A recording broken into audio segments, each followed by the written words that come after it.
আজকে আমি ভাপা ইলিশ করব। তার জন্য ইলিশ মাছগুলোকে প্রথমে ভালো করে ধুয়ে নিয়েছি। ধুয়ে নেওয়ার পর আমি হলুদ মেখে নিয়েছি।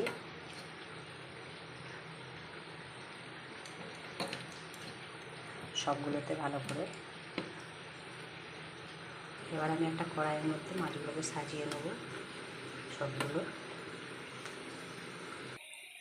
এখানে আমি মাছগুলো কড়াইয়ের মধ্যে সাজিয়ে নিয়েছি। এবার এখানে আমি সাদা সর্ষে, কালো সর্ষে আর একটু পোস্ত পেস্ট বানিয়ে নিয়েছি। পেস্টগুলো এবার ভালো করে মেখে নেবো মাছের উপরে, মাছগুলোর মধ্যে, সব মাছগুলোই। মাছে আমি অল্প হলুদ দিলাম, স্বাদ মতো নুন, আর দিয়ে দিলাম সর্ষের তেল।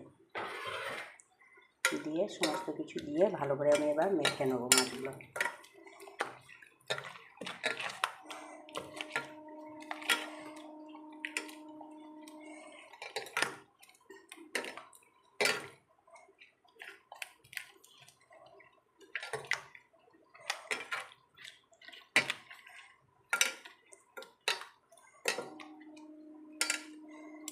অনেকক্ষণ ধরে ভালো করে মেখে নেব মাছগুলোতে সব।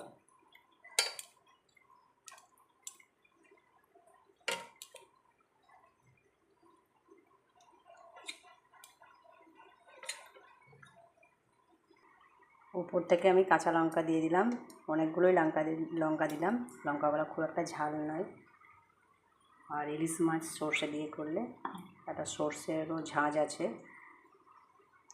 এবার আমি অল্প একটু জল দিয়ে দিলাম, দিয়ে ঢাকা দিয়ে বসিয়ে দেবো।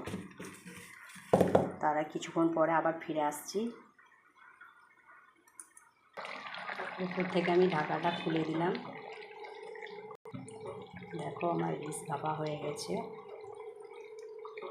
আমি উপর থেকে একটু সামান্য সরষের তেল ছড়িয়ে দেবো। কাঁচা তেল দিলে ভালো লাগে।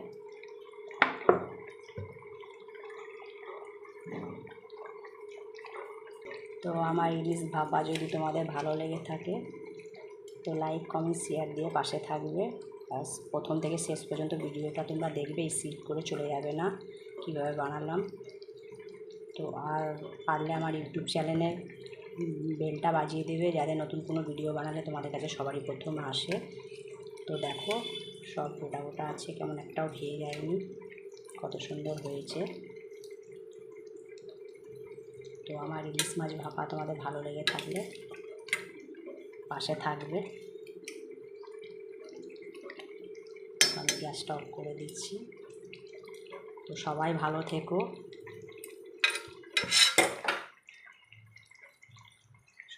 থেকো, বাই।